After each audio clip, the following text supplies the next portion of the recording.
दुनिया में यदि सबसे शक्तिशाली कुछ है तो वह हमारा मन है। कहा जाता है मन ही हमारा दुश्मन है, क्योंकि एक नकारात्मक मन जीवन को नरक बना सकता है, वैसे ही मन ही हमारा मित्र भी है।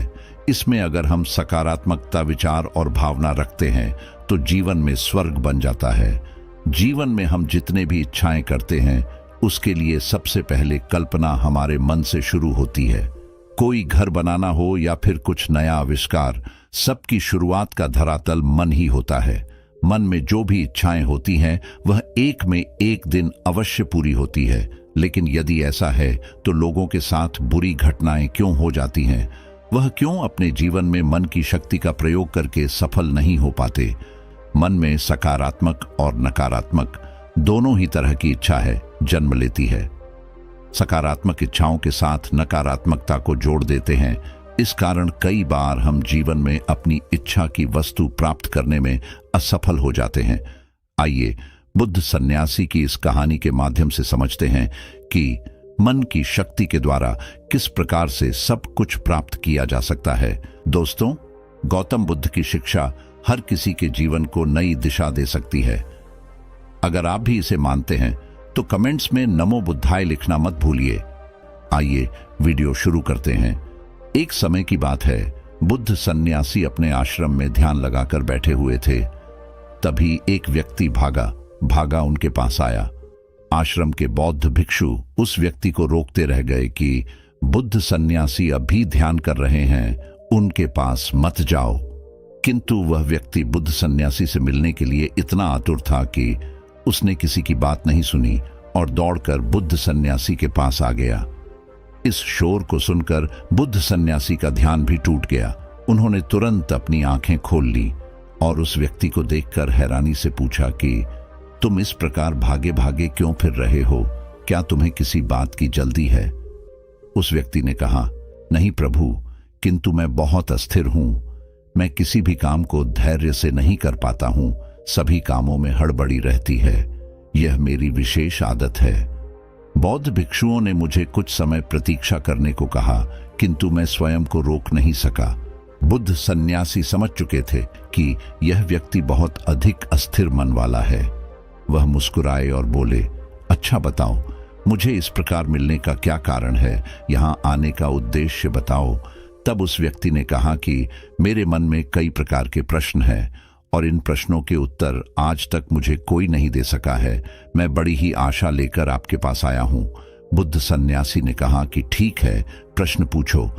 उस व्यक्ति ने प्रश्न पूछना प्रारंभ किया। हे गुरुदेव, क्या कारण है कि किसी व्यक्ति के मन की सारी इच्छाएं पूरी हो जाती है? वह जो भी प्रार्थना करता है उसकी सारी प्रार्थनाएं सफल हो जाती हैं, किंतु मेरे साथ ठीक इसके विपरीत होता है। मैं कोई भी प्रार्थना करता हूं तो वह कभी सफल नहीं होता है। क्या ईश्वर मुझसे नाराज है? क्या ईश्वर मुझे अन्य व्यक्तियों की भांति प्रेम नहीं करते? मैं किसी प्रकार का कोई पाप नहीं करता, किंतु फिर भी मेरा संदेश ईश्वर तक नहीं पहुंच पाता है। इसके पीछे क्या कारण हो सकता है? बुद्ध मुस्कुराए और बोले, हमारा मन एक कल्प वृक्ष की तरह होता है। हम जो कुछ भी चाहे वह पा सकते हैं। हमारे मन के पास इतनी शक्ति है, किंतु विशेष बात यह है कि हमारे अंदर यह स्पष्ट नहीं हो पाता है कि हमें चाहिए क्या।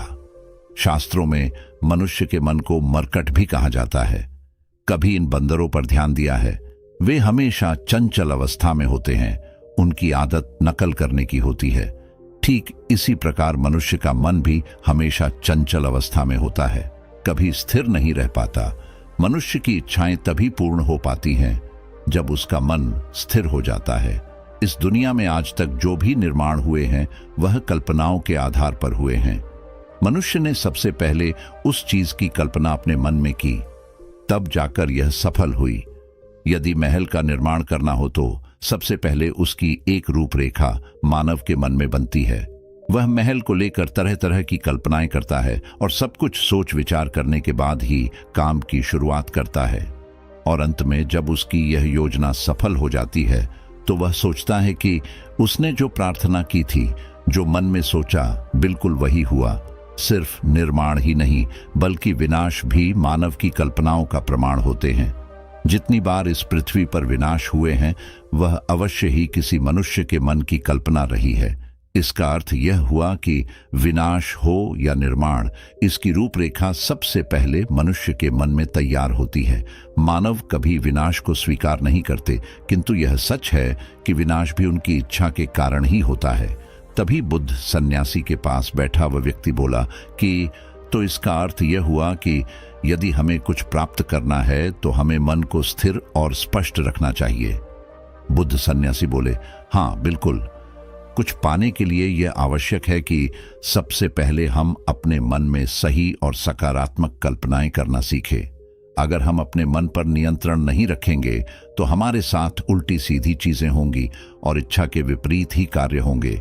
इसलिए अगर आप चाहते हैं कि आपके आसपास की दुनिया आपके अनुसार बने तो अपने मन को भी उसी के अनुसार आकार दीजिए।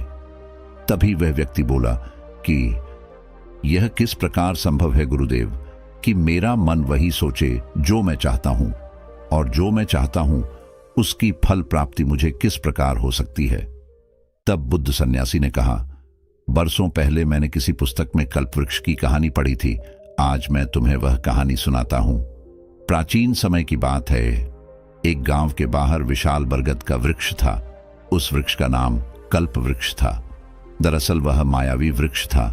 इस वृक्ष के नीचे बैठकर व्यक्ति जो भी सोचते थे, उनकी जो भी इच्छाएं होती थी, वह उनके साथ सच में हो जाता था। लेकिन तुम्हें यह जानकर हैरानी होगी कि गांव का कोई भी व्यक्ति उस वृक्ष के नीचे बैठना नहीं चाहता था, क्योंकि गांव वालों का मन इतना अस्थिर था कि वे अक्सर वृक्ष के नीचे बैठकर नकारात्मक कल्पनाएं कर लेते थे और वह सत्य हो जाती थी। इसी कारण लोग उस वृक्ष को राक्षसी वृक्ष भी कहते थे। गांव का ही एक व्यक्ति इस पेड़ को लेकर बहुत अधिक उत्सुक था। उसने कहा कि मैं इस कल्प वृक्ष के नीचे बैठूंगा और जो चाहे वह प्राप्त करूंगा। एक दिन वह पेड़ के नीचे जाकर बैठ गया। उसने सभी सकारात्मक बातें सोची। उसने स्वयं के लिए धन मांगा, अपने लिए स्वास्थ्य और सुंदरता मांगी, और यह सब कुछ थोड़े ही समय में सत्य हो गया। लेकिन कुछ समय बाद उसका मन अस्थिर होने लगा। वह सोचने लगा कि जब मैं बीमार पड़ता था सभी मेरा ध्यान रखते थे, अब जब मैं कभी बीमार नहीं होऊंगा तो कोई मुझसे प्रेम नहीं करेगा और न ही मेरा ध्यान रखेगा। मेरे पास इतना अधिक धन है, सभी मेरा धन लेकर मुझसे दूर हो जाएंगे। थोड़ी देर में उस व्यक्ति की यह बातें भी सच होने लगी। उसके मित्र और परिवारजन आए, उसके पास रखा हुआ धन उससे मांग कर ले गए। इस प्रकार व्यक्ति ने वहां बैठे बैठे कई नकारात्मक बातें सोची और वह सब कुछ सत्य होने लगा। अंत में व्यक्ति उसी कल्प वृक्ष के नीचे बैठे बैठे मर गया। उसने अपनी मृत्यु की कल्पना भी इसी वृक्ष के नीचे बैठकर कर ली थी। उस व्यक्ति की मृत्यु के पश्चात वह पेड़ वहां से गायब हो गया। कहानी का सार यह है कि यह कल्प वृक्ष हमारा मन है। हम जिस प्रकार सोचेंगे हमारे साथ वही घटनाएं घटित होगी।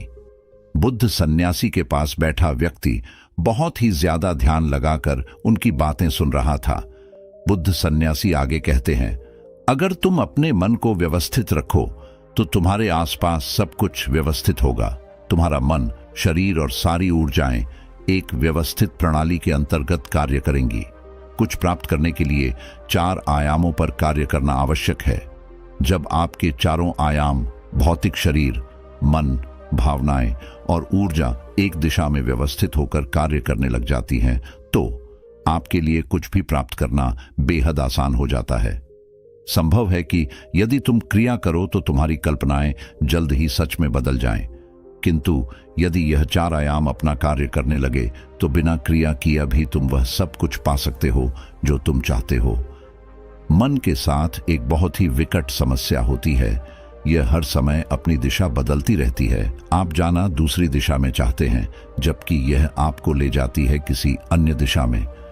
इस प्रकार के भटके हुए मन के साथ मंजिल तक पहुंचना काफी मुश्किल होता है, लेकिन उन 4 आयामों को व्यवस्थित करना आपका काम है।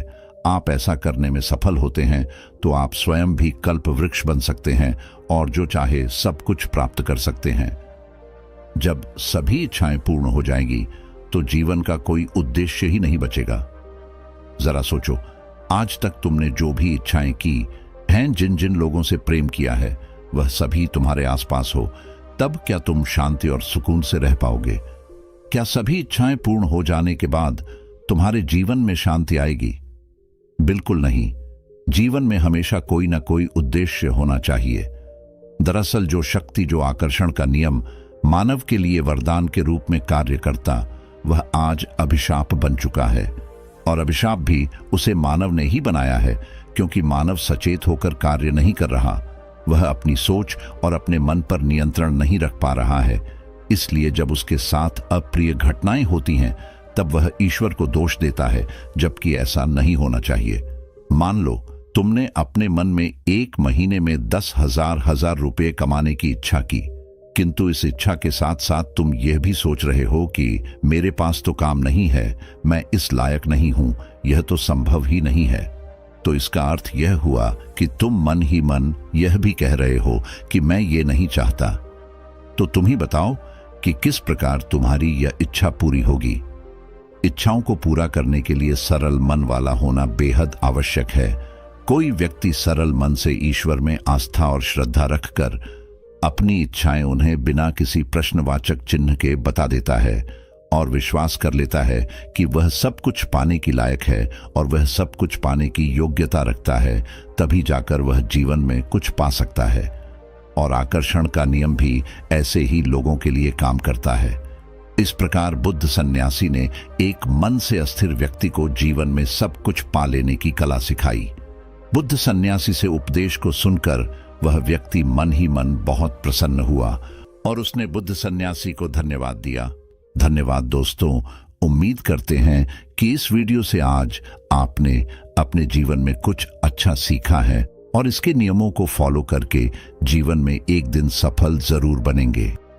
अपनी राय हमें कमेंट सेक्शन में जरूर लिखें कि आपने इस वीडियो से क्या सीखा।